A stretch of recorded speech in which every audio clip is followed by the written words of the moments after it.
I'm Tom. And I'm Joyce. And we've been married 57 years. We've been married a little bit over a year. 20 years. 25 years. 40 years. 7 years, 8 months, and 13 days. 14 days. 14 days. An expression of love means an act of service. It's either a phone call or email or a message on Facebook. A smile, a hug. We're kind of a huggy family. He always opens the door for me. He'll make dinner for us. It just helps us to stay strong, to stay together. That's how I express my love. Sloppy Joe, candlelight. Something I really appreciate about him is that he's able to help me see the bigger picture. How do I love thee? Let me count the ways. These rocks are an expression of our love. Usually I'm reading one while kids are screaming in the background. We want to work so hard to smooth out all of these edges. Not just a spoonful, a ladle full of love every day. We always have a lot of humor in our relationship. That's it. Humor. Yeah. You know, we both have rough both edges. need a lot of work. We both have rough edges. We call it teamwork. I have this guy, me, and the Lord. We have a lot of fun together. We all the time saying I love you to one another. I love her. We promised the Lord that we would do everything we could do to achieve that goal of a celestial marriage. I learned from my wife the importance of expressions of love. I remember one day I took some of those little round paper circles that you form when you punch holes in paper, and I wrote on them numbers 1 to 100. Turned it over and wrote her a message, one word on each circle. Then I scooped them up and put them in an envelope. I thought she'd get a good laugh. When she passed away, I found in her private things how much she appreciated the simple messages that we shared with each other. I noted that she'd carefully pasted every one of those circles on a piece of paper, as if they were a valuable treasure. I am confident that when in our future, I will see her again beyond the veil, we will recognize that we have become even more deeply in love. We will appreciate each other even more. We want to be together forever because we love each other. It just has to be forever. It wouldn't make sense for us to come this far and have it get this good and then not be perpetuated. I'm glad that I'll be able to have this blessing in my life now and the life to come. Marriage provides an ideal setting for overcoming any tendency to be selfish or self-centered. Don't withhold those natural expressions of love. Express gratitude for what your spouse does for you. Express that love and gratitude often. That will make life far richer and more pleasant and purposeful.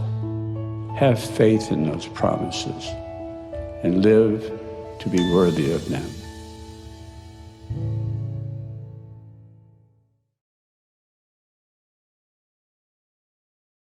선교교원에 오신 것을 환영합니다. 이번 주는 6주차이고요. 저희가 11과와 12과의 내용들을 다루게 됩니다. 11과는 영원한 동반자를 선택하는 것에 대해서 이야기를 나누고 또 12과에서는 결혼 관계를 갖고 나가는 것에 대해서 이야기를 합니다. 오늘 여러분이 학습에 참여하시면서 개인적으로 결혼, 특히 영원한 결혼을 준비하기 위해 혹은 이미 영원한 결혼에 참여하셨다면 그 결혼을 어떻게 갖고 나갈지에 대해 고민해 보시고 개인적인 영감을 얻는 시간이 되시기를 바랍니다. 학습을 시작하시기 전에 여러분은 조용한 공간을 찾으시고 기도로서 이 학습을 시작하시기 바랍니다. 먼저 지난주 리뷰를 잠깐 하고 지나가겠습니다. 지난주에 우리는 제가 약을 판다고 해서 여러분의 소망을 이루어 드리겠다고 그 소망을 이룰 수 있는 방법들에 대해서 이야기하겠다고 말을 하긴 했지만 가장 중요한 것은 우리는 의식과 성약에 대해서 이야기를 나눴다는 것입니다. 우리가 의식을 받고 성약에 충실함으로써 우리의 결혼과 가족이 강화될 수 있고 우리의 신권의식과 성약을 받고 지킬 때 하나님께서는 그분의 권능으로 우리를 축복하신다는 것에 대해서 이야기를 나눴습니다. 또한 우리가 원하는 축복들을 받기 위해서는 조상의 구원이 필수적이라는 것을 이야기했습니다. 우리가 때때로 성전에 가서 돌아가신 분들을 위해서 의식을 받을 때 일반적으로 생각하게 되는 것은 우리가 그들을 도와주고 있다, 그들을 위해 봉사하고 있다라는 것입니다. 하지만 우리가 성전에서 받는 돌아가신 분들을 위한 의식은 우리의 구원에도 필수적이라는 것을 기억할 필요가 있습니다. 그리고 그러한 의식과 성약에 충실하는 것이 우리의 영원한 동방자 관계에도 영향을 미친다는 것에 대해서 이야기를 나눴습니다. 여러분은 지난주에 트라이앵글에 대해서 기억하실 거라고 생각합니다. 한 꼭지점에 예수 그리스도가 있으시고 또한 다른 한 꼭지점에 남자, 마지막 꼭지점에 여자가 있어서 남자와 여자가 서로 하나가 되기 위해서는 단순하게 남자와 여자 사이의 거리를 좁히려고 노력하는 것이 아니라 예수 그리스도와 남자, 예수 그리스도와 여자 각각이 예수 그리스도와의 개인적인 거리를 좁히기 위해서 노력하면 노력할수록 우리가 가까워질 수 있고 서로 더욱더 하나가 될 수 있다는 것에 대해서 이야기를 나누었습니다. 특별히 우리가 예수 그리스도를 우리의 삶의 중심에 두는 것에 대해서 이야기를 할 때 단순하게 계명을 지키는 것을 잘못 오해해서 그냥 교회 것에만 충실하고 다른 모든 것들은 내버려 두면 주님께서 알아서 도와주시겠지라는 생각을 하는 사람들이 있다고도 이야기를 했었습니다. 하지만 그러한 것들은 잘못된 생각이라고 말씀을 드렸고 우리가 의식을 받고 성약을 맺은 다음 성약에 충실하기 위해서 노력하는 과정 속에서 우리가 배운 것들을 우리의 삶에서 실천하는 것까지도 포함된다고 이야기를 했었습니다. 우리는 오늘 두 가지 시나리오를 가지고 이야기를 할 텐데요. 이 두 시나리오를 통해서 여러분이 개인 학습을 하시고 그러는 과정에서 내가 어떻게 하면 영원한 결혼을 잘 준비할 수 있고 결정할 수 있으며 그 결혼을 가꾸어 나갈 수 있는지에 대해서 고민해보는 기회가 되기를 바랍니다. 먼저 첫 번째 시나리오입니다. 두 사람의 이야기가 담겨 있는데요. 먼저 루이스라는 청년의 이야기를 들어보시겠습니다. 루이스는 약 2년 전에 선교사업에서 귀환했습니다. 그는 미래 가족을 부양하는 일이 염려되어서 학교에 다니면서 아르바이트를 하기로 했습니다. 시간이 많지는 않지만 매주 종교교육원 참석하기를 좋아한다는 것은 다행이네요. 그리고 그것을 우선시한다고 합니다. 버스를 탈 때나 수업 전에는 일반 대학생들이나 청년들처럼 보통 소셜미디어를 확인하거나 게임을 한다고 합니다. 귀환한 이후로 여성을 많이 만나지는 못했던 것 같습니다. 그는 가족에게 학교를 마칠 때까지는 진지하게 결혼을 추구하기보다는 미루는 것이 좋을 것 같다고 말합니다. 그는 자신이 더 일찍 결혼하기로 정해져 있다면 그렇게 되리라고 생각은 하고 있습니다. 이것이 한 청년의 이야기이고요. 다른 한 청년의 경우는 엠마라는 청년입니다. 이 청년은 루이스와 같은 종교교원에 다니지만 한 번도 그와 만난 적이 없습니다. 그녀는 보통 친구들과 같이 앉으며 다른 사람들과는 잘 이야기하지 않습니다. 대체로 남성과 만나거나 데이트를 하는 것에 대해 좌절감을 느낍니다. 그녀는 자신이 또 다른 관계를 시작하면 이전에 다른 모든 관계처럼 끝나버릴 것 같다 걱정합니다. 그녀는 정서적으로 지쳐있고 다른 관계를 맺을 힘이 없다고 느낍니다. 그녀는 1년 전에 학교를 졸업했고 지금은 정규직으로 일하고 있습니다. 그녀는 참된 사랑을 결코 만나지 못하거나 성전에서 임봉되지 못하지는 않을지 또 교회 회원이 아닌 사람을 만나야 하는 건 아닌지 염려하고 있습니다. 여러분, 이 루이스와 엠마의 염려에 대해서 어떻게 생각하십니까? 우리가 최근에 일반적으로 보게 되는 그런 경우들이 아닙니까? 형제들의 경우에는 자신이 자매와 가족을 책임져야 된다는 생각에 재정적으로 좀 더 준비되어야 한다고 생각하는 경우가 많이 있고, 자매들도 형제들도 마찬가지로 또 새로운 만남을 하고 썸을 타고 그 과정이 쉽지 않다고 느끼는 것 같습니다. 지난번에 한번 말씀드렸던 것 같은데 요즘에는 자유로운 만남을 추구해서 사람들과 사귀고 썸을 타고 만나는 것보다 오히려 검증된 사람을 소개받는 것을 더 선호하는 청년들이 많다는 것을 말씀드렸었습니다. 이거는 이제 밖의 얘기긴 하지만요. 그렇지만 그만큼 요즘 세상에서는 우리가 취직도 어렵고 경제도 어렵고 물가도 올라가고 여러 가지로 세상적인 압박이 더해지기 때문에 결혼을 결정하는 데 있어서 이러한 세상적인 환경의 압박이 많이 큰 것 같습니다. 여러분은 이 사람들에게 어떠한 조언을 해주고 싶으십니까? 혹은 이러한 문제들은 여러분이 고민하고 있는 고민의 일부에 포함되어 있습니까? 만약 그렇다면 잠시 시간을 드릴 테니까 댓글에 있는 준비자료 제1부를 잠시 살펴보시기를 바랍니다. 그것을 살펴보시면서 어떤 조언이 루이스에게 도움이 되겠는지 또 어떤 조언이 엠마에게 도움이 되겠는지 살펴보시기를 바랍니다. 그리고 만약 추가적인 도움이 필요하시다면 화면에 보이는 경전 구절들, 분홍색으로 표시되어 있는 경전 구절들을 같이 살펴보시면서 어떠한 조언들이 그들에게 도움이 될 수 있는지, 주님께서는 그리고 주님의 선지자들은 우리에게 이러한 염려에 대해서 어떻게 말씀하시는지를 잠시 찾아보시기 바랍니다. 잠시 영상을 멈추시고 시간을 드리겠습니다. 준비 자료 제 일부를 좀 살펴보실 수 있는 기회가 되셨는지 모르겠습니다. 우리가 가지고 있는 많은 염려에 대해서 이 부분에서 이미 표현하고 있는데요. 거절에 대한 두려움, 사회적 상황, 기회나 가능성의 부족, 어떤 실패한 관계로 인한 정서적 소진, 불안한 경제 상태, 교육이나 직업에 집중해야 될 필요성, 헌신에 대한 두려움, 결혼에 대한 자신감 상실 등 여러 가지 우리 주변에 어려움들이 있으리라고 생각합니다. 그리고 대부분의 사람들이 이러한 어려움들을 많이 느끼고 있다는 것도 이해하고 있습니다. 다만 우리가 동시에 이해해야 할 것은 우리에게는 신앙이 필요하다는 것입니다. 본부 상호구조 회장으로 봉사하셨던 줄리 비백자매님은 준비자료 1에서 다음과 같이 말씀하셨습니다. 많은 젊은이들이 영원한 가족을 이루는 일을 점점 더 소홀히 합니다. 그중 많은 이들은 가족을 이루는 일이 신앙에 기초한 일임을 알지 못합니다. 라고 말한 바 있습니다. 여러분, 영원한 동반자를 찾고 선택하는 일을 경험하는 것은 주님께서 깊이 우리에게 관심을 두고 계신 일 중에 하나입니다. 우리가 신앙에 충실하고 또한 복음에 충실하고자 한다면 우리는 이러한 일에도 깊이 관심을 두어야만 합니다. 지난 시간에 옥수 회장님의 비디오를 보신 것을 기억하시리라고 생각합니다. 그 비디오에는 우리가 일상생활에서 균형을 맞추기 위해서 우리는 교회 일에만 몰두하거나 혹은 교회를 제쳐두고 다른 세상 일에만 몰두하거나 몇 가지 중요한 일에만 몰두할 수 없다고 말씀하신 것을 기억하실 겁니다. 우리는 모든 일들을 동시에 해나가야 합니다. 물론 동시에 해나간다는 것이 같은 시간 안에 모든 일을 한꺼번에 한다는 일은 아닙니다. 다만 그 일주일, 2주일 이런 짧은 시간 안에서도 우리는 필요한 모든 일들을 동시에 해나가야 합니다. 우리는 기도를 할 필요도 있고 경전을 읽을 필요도 있으며 직장을 찾기 위해 노력하고 데이트를 하기 위한 기회도 마련해야 합니다. 다음 제프리 R. 홀런드 장로님의 말씀을 한번 읽어보시기 바랍니다. 홀런드 장로님은 다음과 같이 말씀하셨습니다. 여러분의 신앙이 여러분의 구애와 전적으로 관계가 있다는 점을 믿으십시오. 실제로 그렇습니다. 데이트와 제자됨을 따로 구분하는 것은 위험합니다. 세상에 비치신 예수 그리스도는 여러분이 사랑과 행복의 길을 실패 없이 볼 수 있는 유일한 등불이십니다. 이 말씀이 저에게 와닿는 것은 데이트와 제자됨을 따로 구분하는 것은 위험하다고 말씀하신 부분이 저의 눈에 들어왔기 때문입니다.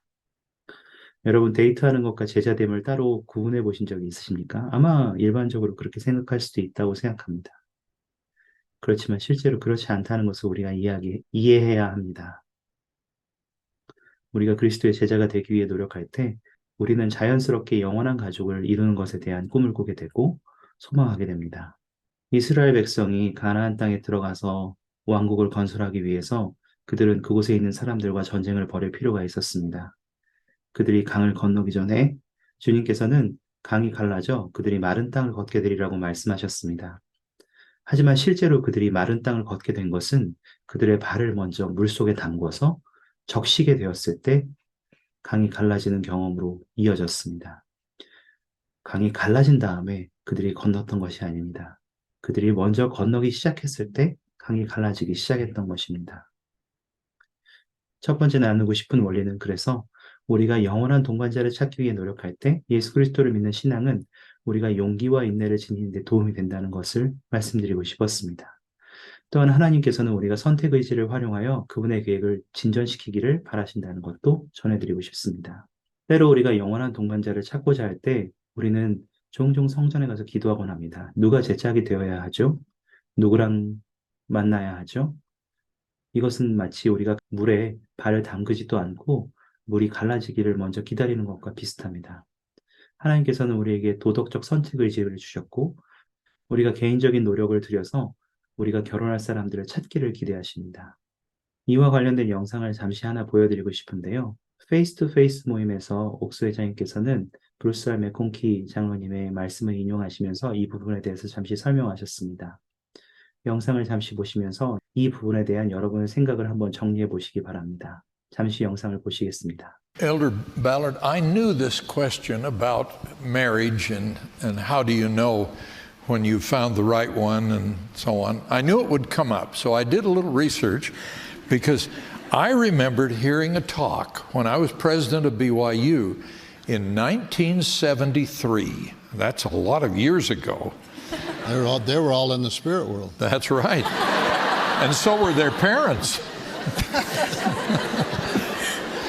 But in 1973, a well-loved apostle, a great authority on church doctrine named Elder Bruce R. McConkie, came and gave a talk at BYU in choosing a marriage partner. And I went back and looked up that talk, and I want to read you some of his words on that subject. First, so I don't take too much time, I'll paraphrase. He started off saying that being married to the right person in the right place is the most important thing we can do in mortality, and of course it is. And then he said, part of the challenge we have in mortality is to learn to hear and heed the impressions of the Spirit of the Lord, but also to learn how to exercise our agency. Things that we do ourselves on the basis of our judgment and learning. And he said, finding the right balance between agency and inspiration is part of the lesson we're to learn here in mortality. Now that was leading up to what I'll read you from his words. He said, and I'm quoting here from Elder Bruce R. McConkie, it's a BYU devotional. I misread I said 73. It was 1974, if anybody's going to go back and research this. And the title is Agency or Inspiration, Which? And he applied that to choosing a marriage partner. Here's what he said. We're faced with two propositions. One is that we ought to be guided by the spirit of inspiration, the spirit of revelation. The other is that we're here under a heavenly direction to use our agency to determine what we ought to do on our own. And we need to strike a fine balance between these two if we're going to pursue a course that will give us joy and satisfaction and peace in this life and lead to eternal reward in our Heavenly Father's kingdom. How do you choose a wife? He continued. I've heard a lot of people from Brigham Young University and elsewhere say, I've got to get a feeling of inspiration. I've got to get some revelation. I've got to fast and pray and get the Lord to manifest to me whom I should marry. I might just say, I've heard that again and again and again, that same thing. Listen to what he said at that point. Well, maybe it'll be a little shock to you, but never in my life did I ever ask the Lord whom I ought to marry. It never occurred to me to ask him. I went out and found the girl I wanted. She suited me. I evaluated and weighed the proposition, and it just seemed 100% to me as though this ought to be. Now, if I'd done things perfectly, I'd have done some counseling with the Lord, which I didn't do. But all I did was pray to the Lord and ask for some guidance and direction in connection with the decision I had reached. That sounds like Oliver Cowdery's counsel, doesn't it? From the Doctrine and Covenants. Not waiting around till the Lord reveals who you should marry or until you get too old to marry. Some seem to be reaching for that. Some men seem to be reaching for that goal. I go back to Brother McConkie's words. A more perfect thing to have done would have been to counsel with him relative to the decision and get a spiritual confirmation that the conclusion, which I by my agency and faculties had arrived at, was the right one. Well, it may be a great surprise to some of you that a highly respected apostle said he didn't wait around for the Lord to inspire to him who he ought to marry. He just went out and used his power of agency and his judgment and his wisdom and experience and his lifetime observations and listened to the feeling in his heart. And that, some may think that's extreme. I don't. Well, I hope the next time we come into your Institute of Religion, you're all sitting together talking face to face. And not waiting around, men. Not waiting around. I think we've probably got this message through, haven't we? We've done our best. I think it's crystal clear. Yes, that was great advice.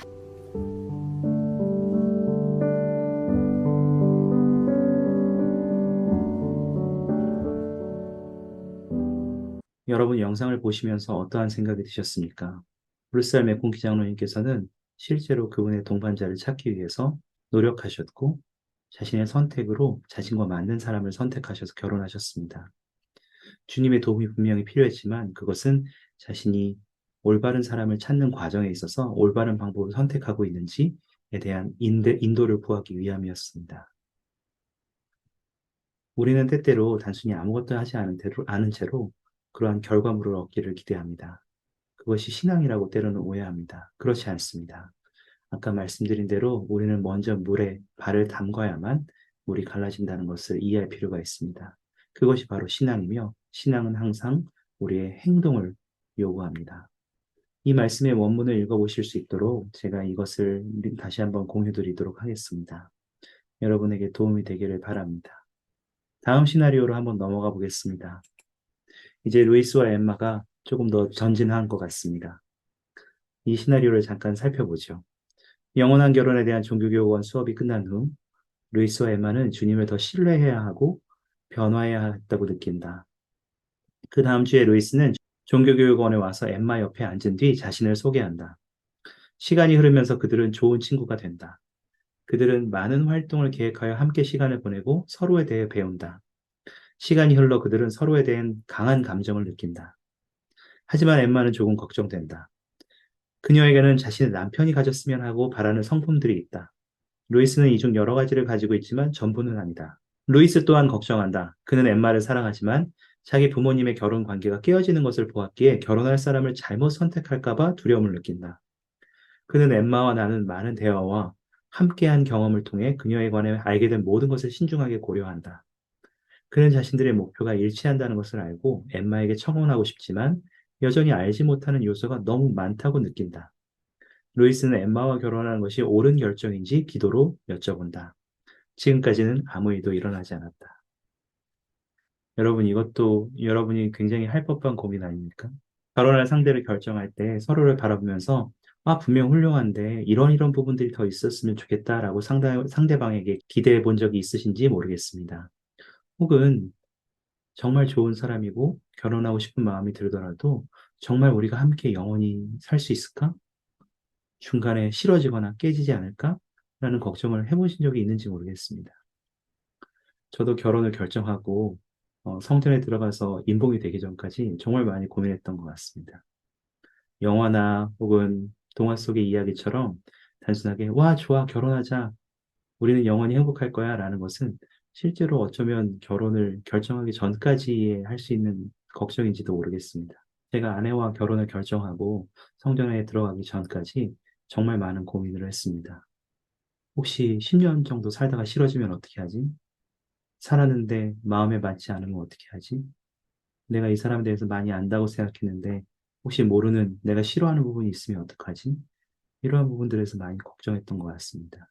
잠시 시간을 내셔서 댓글에 있는 링크를 통해서 여러분이 준비자료 2부 내용을 좀 잠깐 살펴보시기 바랍니다. 그러면서 엠마가 미래의 배우자에게 찾고 있는 점을 고려할 때 어떤 것이 그녀에게 도움이 되겠는지 한번 찾아보시기 바랍니다. 우리는 미래의 배우자에게 너무 적은 것을 기대하거나 혹은 너무 많이 기대하곤 합니다. 그래서 내가 원하는 사람이 없다고 생각하기도 하는데요. 어떤 문제가 발생하겠는지 또 이렇게 생각하는 사람들에게 어떠한 조언이 필요한지를 잠시 찾아보시기 바랍니다. 또한 루이스에게도 도움이 될 수 있는 질문들을 한번 찾아보시기 바랍니다. 루이스가 자신의 두려움을 이해하는 데 무엇이 도움이 될까요? 루이스가 계시를 받는 것을 이해하는 데 무엇이 도움이 될까요? 이 부분은 준비자료 제3부 댓글에 있는 이 링크를 통해서 준비자료 3부를 살펴보시고 여러분이 이 두 명을 위한 대답들을 한번 찾아보시기 바랍니다. 잠시 시간을 드리겠습니다. 여러분, 루이스와 엠마를 위해서 좋은 답들을 좀 찾아보셨습니까? 어떠한 답들을 찾으셨습니까? 그러한 답들은 여러분을 위해서도 도움이 됩니까? 제가 여러분과 몇 가지 살펴보고 싶은 것들은 첫 번째는 우리가 이 사람에 대해서 알아보기 위해서 충분한 시간을 함께 보내는 것이 중요하다는 것입니다. 단순히 함께 보내면서 즐거운 시간을 보내는 것도 중요하지만 그 과정에서 대화를 통해서, 활동을 통해서, 여러 가지 경험을 통해서 서로가 어떠한 사람인지에 대해서 좀 깊게 알아보는 경험들이 필요합니다. 동시에 우리가 배우자에게 어떠한 자질들을 기대하고 있다면 단순히 우리가 기대하는 것에서 그치는 것이 아니라 우리 자신도 그러한 자질들을 개발하기 위해서 노력해야 합니다. 데이비드 A. 베드나 장로님께서는 준비자료 2부에서 다음과 같이 말씀하셨는데요. 어떤 젊은이들은 배우자에게 바라는 특성을 상세하게 적은 목록을 가지고 그들의 잠재력에 대해 내가 요구하는 모든 것들을 가지고 있습니까? 라고 물으며 평가하는 것 같습니다. 영원한 동반자에게 바라는 어떤 특정한 영적 자질이 있다면 여러분은 스스로 그러한 영적 자질을 개발하기 위해 노력해야 합니다. 그러면 그러한 자질을 지닌 사람이 여러분에게 끌리게 될 것이라고 말씀하셨습니다. 그러한 부분들은 우리에게 정말 중요한 부분이라고 생각합니다. 저도 중학교 2학년 때부터 미래의 동반자를 위해서 기도했는데요. 다행스럽게도 저는 이 원리를 알고 있었기 때문에 두 가지에 대해서 기도했던 것 같습니다. 첫 번째는 제가 정말 훌륭한 자매를 만났을 때 그 자매가 내 동반자가 될 자매라는 것을 알아볼 수 있도록 도와달라고 기도했습니다. 두 번째는 제가 그러한 훌륭한 동반자를 만나게 되고 그것을 인식하게 되었을 때 저도 그 자매만큼 훌륭한 사람이 될 수 있도록 도와달라고 기도했던 것 같습니다. 그러한 노력이 얼마나 충분했는지는 잘 모르겠습니다만 적어도 저는 지금 제 결혼 생활에 있어서 제 아내보다 저에게 더 완벽한 사람을 보지는 못했던 것 같습니다. 다른 사람들에게는 어쩔지 모르겠지만 제 아내는 저에게는 정말 완벽한 사람입니다. 결혼 상대를 정하는 것도 마찬가지입니다. 스펜서 W. 킴볼 회장님은 준비자료 3부에서 이렇게 가르치십니다. 개성과 취향이 자기와 똑같은 배우자는 소설과 같은 허구요 환상입니다. 라고 말씀하셨습니다. 재밌지 않습니까?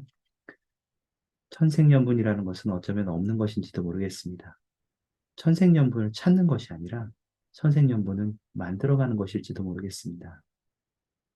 우리는 선택의지를 사용해서 아까 봤던 브루스알메 콩키 장로님의 경우처럼 우리에게 맞는 사람들을 직접 선택하고 찾아야 합니다. 그리고 그러한 선택을 우리가 내렸을 때 몬슨 회장님의 말씀처럼 사랑을 선택하고 선택을 사랑해야 하는 경험으로 우리의 삶을 이루어 나가야 되는 것 같습니다.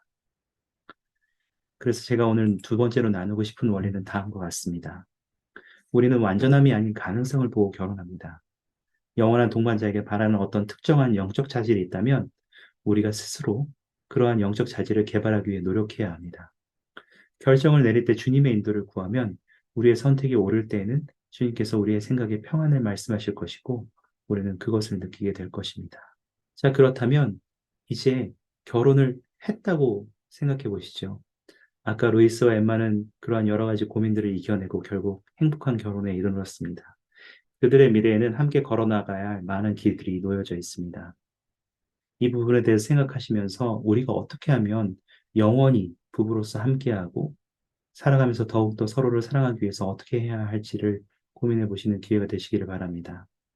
먼저 제프리아 홀런드 장로님의 다음 말씀을 한번 같이 읽어보겠습니다. 행복한 결혼이란 것이 있을 뿐만 아니라 행복한 결혼이 예외가 아니라 표준이라는 것을 분명하고 절대적이며 단호하게 선언합니다. 홀런드 자매와 저는 여러분이 그저 행복할 수 있는 것이 아니라 기쁨이 넘치도록 행복할 수 있다는 것을 보여주는 살아있는 증거입니다. 결혼 생활에는 수고해야 합니다. 이 세상에서 제가 하는 모든 것에는 수고가 따릅니다. 하나님께서 여러분을 도와주실 것입니다. 주님께서 이 세상에서 여러분을 도와주실 모든 것 중에서도 여러분의 결혼 생활과 가족을 도와주실 것입니다. 왜냐하면 그것이 적어도 여러분에게 중요한 만큼 그분께도 중요하기 때문입니다. 여러분 주변에 행복한 결혼 생활을 하는 부부들을 좀 알고 계십니까? 그들이 이러한 행복한 결혼 생활을 하기 위해서 어떠한 노력을 하고 있는지 생각해 보시기 바랍니다. 그러한 생각을 하시면서 실제로 우리가 행복하고 영원한 결혼 생활을 가꾸는 데 필요한 것들이 무엇인지 한번 생각해 보죠. 여러분이 행복하고 영원한 결혼 생활을 가꾸는 주요 원리라는 블로그 게시물을 작성하거나 동영상을 제작하는 기회를 가지게 되었다고 한번 상상해 보시죠. 이 원리를 여러분이 지금 만드셔야 되는데요. 밑에 분홍색 글씨로 남편과 아내는 뭐뭇을 함으로써 행복하고 영원한 결혼 생활을 가꿔 나갈 수 있다라는 문장이 있습니다. 이 문장을 한번 여러분이 완성시켜 보시는데요. 아래 댓글에 있는 준비 자료 제1부 혹은 2부나 경전에서만 가져와야만 합니다. 잠시 시간을 드릴 테니까 아래 링크를 통해서 여러분은 준비 자료 제1부와 2부 그리고 그곳에 있는 경전 성구들을 살펴보시고 이 문장들을 완성해 보시기 바랍니다. 여러분 원리를 만들어 보시면서 다음 질문이 여러분에게 좀 도움이 될 거라고 생각합니다. 왜 이 원리를 블로그 게시물이나 동영상에 포함시켜야 할까? 이 원리에 따라 생활하면 어떤 점에서 행복하고 영원한 결혼에 도움이 될까? 여러분에게 잠시 시간을 드릴 테니까 충분한 시간을 통해서 여러분이 생각하는 영원한 결혼 생활을 가꾸는 주요 원리 5가지를 한번 만들어 보시기 바랍니다. 잠시 시간을 드리겠습니다. 여러분은 어떤 원리들을 좀 찾아보셨습니까? 이 원리들은 여러분에게 새로운 것들입니까? 아니면 그동안 잊고 있던 것을 다시 한번 생각나게 해주는 것들이었습니까? 여러분이 아직 결혼을 하지 않았다면 행복한 결혼 생활을 준비하기 위해서 이 원리를 어떻게 연습할 수 있고 우리의 삶으로 가져올 수 있을까요? 만약 여러분이 기혼이라면 이 원리를 행복한 결혼 생활에 적응하기 위해서 어떻게 할 수 있고 그렇게 함으로써 더 큰 행복으로 이어갈 수 있을까요? 행복하고 영원한 결혼 생활을 가꾸기 위해서 노력하셨던 올리세 수아레스 장로님 부부의 영상을 잠깐 보시겠습니다. 두 분이 행복하고 영원한 결혼 생활을 가꾸기 위해서 어떠한 노력들을 하셨는지 여러분이 잠시 살펴보시면서 여러분이 만든 원리들과 함께 비교해 보시면 좋겠습니다. 잠시 영상을 보시겠습니다. 로사나와 저는 서로 매우 다른 사람들이었으며 좋아하는 것도 다 다릅니다. 저는 음식 만들기를 좋아하고 로사나는 먹는 걸 좋아하죠. 우리는 많은 면에서 서로 다릅니다. 하지만 한 가지 공통점이 있습니다. 그것은 주님의 뜻대로 행하고 선지자들의 말씀을 따르고자 하는 소망이었습니다. 마지막으로 결혼 초반에 선지자들이 가르친 원리, 특히 가족 세상에 전하는 선언문을 따르려는 우리의 결정을 시험대에 올렸던 한 가지 경험을 말씀드리겠습니다. 우리는 서로 다른 가정 환경에서 자랐습니다. 저는 경제적으로 매우 엄격하고 재정에 관한 한 제약이 많은 그런 가정에서 자랐습니다. 우리 가족은 절약 정신이 아주 투철했습니다. 한 가지 예로 치약을 사용할 때도 우리 집에서는 치약을 아끼기 위해 밑에서부터 돌돌 말면서 사용했습니다. 그런데 결혼하고 나서 아침에 양치질을 하러 갔는데 치약이 중간부터 눌러져 있었습니다. 저는 괴로웠습니다. 우리는 함께 이야기했습니다. 여보, 우리는 좀 더 절약을 해야 할 것 같아요. 그러자 아내가 저를 보더니 이렇게 말했습니다. 당신 말이 맞아요. 우리에게 꼭 필요한 일이에요. 저는 와, 내 아내는 정말 훌륭한 사람이야 라고 생각했습니다. 다음날 아침에 보니 제 칫솔에 이미 치약이 묻혀져 있었고 치약은 보이지 않았습니다. 저는 이렇게 생각했습니다. 아내가 날 정말 사랑하나 봐. 내 칫솔에 치약을 짜주다니.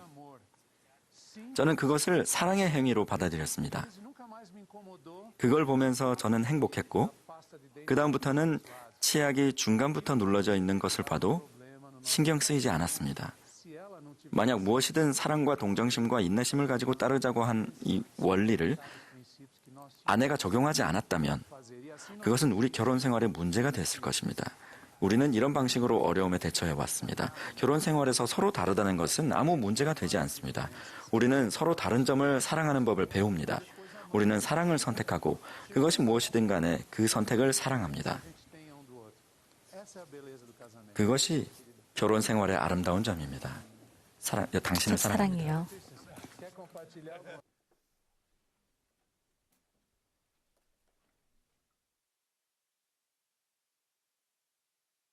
여러분은 어떻게 보셨습니까? 정말 아름다운 커플이 아닙니까? 그리고 우리 모두가 고민할 법한 그런 갈등이 아닙니까? 마지막으로 여러분께 나누고 싶은 한 가지는 남편과 아내는 서로에게 결합해야 한다는 것입니다. 우리가 행복하고 영원한 결혼 생활, 가족을 만들기 위해서는 우리는 남편과 아내로서 서로에게 결합해야만 합니다. 교회 성경 42편 22절에는 이렇게 되어 있습니다. 너는 내 온 마음을 다하여 내 아내를 사랑하여 그와 결합하고 다른 아무와도 결합하지 말지니라. 세 번째 제가 나누고 싶은 원리는 남편과 아내가 정말로 온 마음을 다하여 서로 사랑하고 서로에게만 결합해야 한다는 것입니다. 자신의 배우자와 결합하고 다른 아무와도 그렇게 하지 않는다는 것은 어떤 의미일까요? 결합이 왜 강력한 사랑의 표현일까요? 다음 내용을 한번 보시면서 결합한다는 것이 어떤 의미인지 보실 수 있기를 바랍니다. 경전에서 결합하다라는 말은 밀착하다, 접착하다, 달라붙다, 풀로 붙이다, 결합하다를 뜻합니다. 그렇다면 경전상의 정의에 따라 하나님께서는 우리가 배우자에게 밀착하거나 배우자와 달라붙기를 기대하신다는 것을 알게 됩니다. 스펜서 W. 킴볼 회장님께서는 이와 관련해서 다음과 같이 말씀하셨습니다. 다른 아무와도라는 말은 모든 사람과 모든 것을 배제한다는 뜻이다. 그렇게 할 때 남편과 아내는 서로 배우자의 삶에 가장 중요한 존재가 되며 사회생활, 직장생활, 정치생활, 다른 이해관계나 사람이나 사물도 배우자를 우선할 수 없게 된다. 엘 위트니 클레이튼 장로님의 말씀도 한번 읽어보시죠. 성공적인 결혼 생활을 하는 부부들은 서로에게 절대적으로 충실하다고 선지자들께서 가르치십니다. 그러한 부부는 모든 면에서 소셜미디어를 합당하게 사용합니다. 인터넷을 사용할 때도 비밀이 없으며 자신의 소셜 네트워크 비밀번호를 자유롭게 공유합니다. 배우자의 성스러운 신뢰를 무너뜨릴 수도 있는 방식으로 다른 누군가의 온라인 프로필을 들여다보지 않습니다. 인터넷상으로나 실제로나 부적절하게 보이는 그 어떤 것도 행하거나 말하지 않습니다. 우리가 남편과 아내가 서로에게 결합한다는 말을 좀 더 이해하기 위해서 러셀 M. 넬슨 회장님의 다음 말씀도 한번 같이 읽어보시면 좋을 것 같습니다. 아내를 사랑하고 돌보십시오. 아내와 하나가 되십시오. 아내의 진정한 동반자가 되십시오. 삶의 그 어떤 다른 재미와 흥미거리도 아내와 영원한 관계를 맺는 일보다 우선시해서는 안 됩니다. 텔레비전이나 휴대전화 또는 컴퓨터로 하는 그 어떤 것보다도 아내의 복리가 더 중요합니다. 여러분이 시간을 어떻게 쓰고 있는지, 힘과 에너지를 어디에 쏟고 있는지를 면밀히 따져보십시오. 그러면 여러분의 마음이 어디에 있는지를 알게 될 것입니다. 여러분의 마음과 아내의 마음이 같은 곳을 보도록 기도하십시오. 아내가 기뻐하는 일을 하십시오. 남편과 아내로서 서로를 더욱더 사랑하고 하나가 되어 결합하기 위해서 우리의 어떠한 노력이 필요한지를 알기 위해 다음 제프리 R. 홀런즈 장로님께서 말씀하시는 가르침을 영상으로 잠깐 보시겠습니다. 보시면서 여러분이 지금 결혼을 하신 상태라면 내가 어떻게 남편과 아내로서 하나가 되고 결합할 수 있을까를 고민해 보시고, 또한 아직 결혼을 하지 않으셨다면 남편과 아내로서 하나가 되고 결합하여 행복하고 영원한 가족관계를 지속하기 위해 어떠한 것들을 할 수 있을지 다시 한번 생각해 보시기 바랍니다. 생각하시는 과정에서 여러분이 아까 만드신 5가지의 원리들을 다시 한번 되새겨 보십시오. 잠시 영상을 보시겠습니다.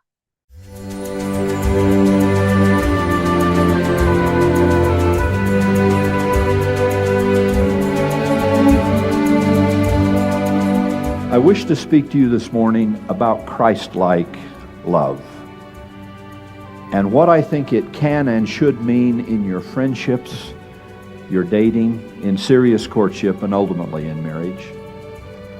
I've taken for a title this morning Mrs. Browning's wonderful line, "How do I love thee?" Not when do I love thee, nor where do I love thee, nor why do I love thee, nor why don't you love me, but rather how. How do I demonstrate it? How do I reveal true love for you? There are many qualities you'll want to look for in a friend or a serious date, to say nothing of a spouse and eternal companion. But surely among the very first and most basic of these qualities will be that of care and sensitivity. Think the best of each other, especially of those you say you love. Assume the good and doubt the bad. The prophets tell us that true love beareth all things, believeth all things, hopeth all things, endureth all things.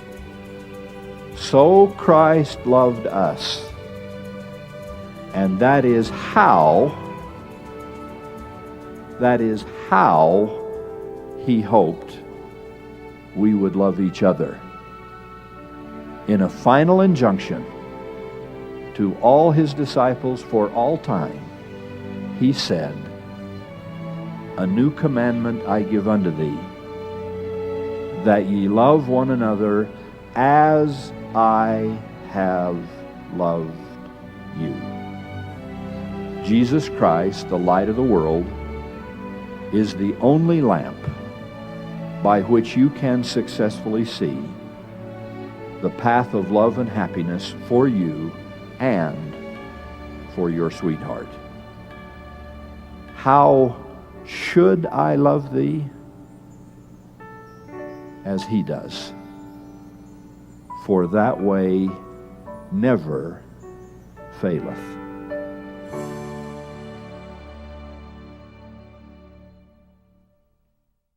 어떻게 영상을 보셨습니까? 오늘 우리는 영원한 결혼을 준비하고 결정하고 그리고 그것을 유지하는 데 필요한 노력들에 대해서 이야기를 나눴습니다. 우리는 영원한 동반자를 찾기 위해 노력할 때 예수 그리스도를 믿는 신앙이 우리가 용기와 인내를 지니는 데 도움이 된다는 것을 이야기했습니다. 그리고 하나님께서는 우리가 우리의 선택의지를 활용하여 그분의 계획을 진전시키기를 바라십니다. 우리는 결혼을 결정할 때 완전함이 아닌 가능성을 보고 결정합니다. 영원한 동반자에게 바라는 어떠한 특정한 영적 자질이 있다면 여러분 스스로 그러한 자질을 개발하기 위해 노력해야 합니다. 결정을 내릴 때 주님의 인도를 구한다면 우리의 선택이 옳을 때는 주님께서 우리 생각에 평안을 말씀하실 것이고 우리는 그것을 알게 될 것입니다. 마지막으로 남편과 아내는 온 마음을 다하여 서로 사랑하고 서로에게만 결합하여야 합니다. 여러분이 이 수업을 마친 다음에 행복하고 영원한 결혼 생활을 가꾸기 위해서 여러분이 뽑은 최고의 원리 5가지 중에 3가지를 여러분의 개인 학습에 한번 적어보시기 바랍니다. 그리고 장래 배우자와 결합하기 위해 또는 기혼자일 경우 현재 배우자와 좀 더 온전히 결합하기 위해 준비를 더 잘하려면 여러분이 지금 어떠한 것들을 바꾸어 나가야 하는지 개인 학습에 적어보시기 바랍니다. 여러분이 아직 결혼을 생각하지 않고 계실 수도 있고 결혼을 생각하고 계실 수도 있고 이미 결혼을 하셨을 수도 있다고 생각합니다. 모든 단계에서 오늘 우리가 나눈 원리들은 굉장히 중요합니다. 이 원리들이 우리 모두에게 도움이 되기를 바랍니다. 하나님께서 살아계십니다. 그리고 그분께서는 우리에게 이 삶을 살아가는 동안 많은 경험을 하기를 바라십니다. 그 중에서 우리가 영원한 결혼을 경험하고 그 관계를 영원토록 갖고 나가는 경험은 중요한 경험입니다. 우리가 이 경험을 위해서 더 잘 준비할 수 있기를 바랍니다. 이 모든 것을 예수 그리스도의 이름으로 전해드립니다. 아멘.